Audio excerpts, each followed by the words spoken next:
Necati Bey kaç yaşındasınız? 81. Kaç yıl önce ehliyetinizi aldınız? Ehliyetin tarihini bilmiyorum, yalnız şeyi biliyorum. Sicilim 6. Kayseri sicili, Kayseri. Yani 6. ehliyetin sahibisiniz Türkiye'de. Türkiye'de. Peki hala kullanıyor musunuz araba? Hala kullanıyorum da. Ama bir şey sattım arabamı. Şimdi bugünlerde sattım. Bir senem oldu, bir senem oldu sattım. Peki bunca yıl hiç kaza yaptınız mı ya da ceza aldınız mı? Ceza yapmadım. Ceza aldınız mı? Ceza da almadım.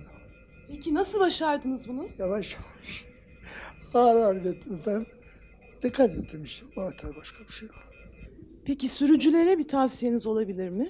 Araba sürücü hepsi yavaş gitmelerini, dikkat etmelerini. Bunları tavsiye edeceğim. Başka bir şey yok. Yolda filan ya sağa sol sokaklardan çıkanları tavsiye edeceğim.